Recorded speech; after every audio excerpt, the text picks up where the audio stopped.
Welcome to 18 Telangana News. RBI permits all lending institutions to allow 3-month moratorium on payments of installments on term loans, say RBI Governor.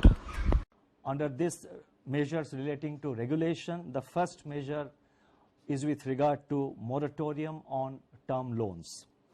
All commercial banks, including regional rural banks, small finance banks and local area banks, cooperative banks, all India financial institutions and NBFCs, including housing finance companies and microfinance institutions, that is all lending institutions basically in the system, are being permitted to allow a 3-month moratorium.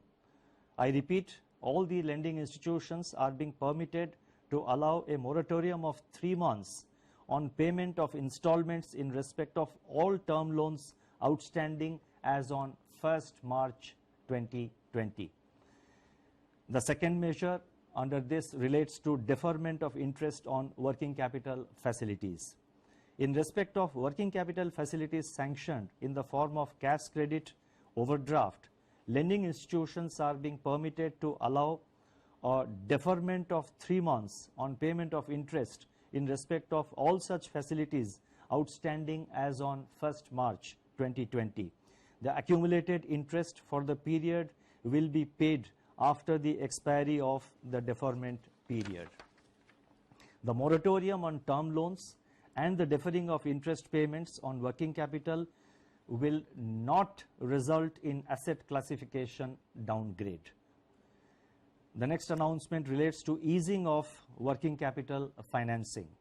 In respect of working capital facilities sanctioned in the form of cash credit, overdraft, lending institutions are allowed to recalculate drawing power by reducing margins and or by reassessing the working capital cycle for the borrowers. Such changes, I repeat, such changes will not result in asset classification downgrade.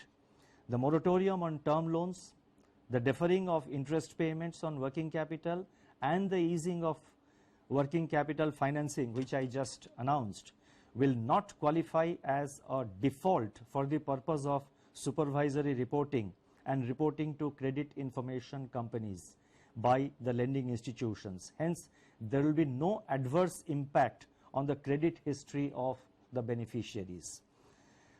The next announcement relates to deferment of implementation of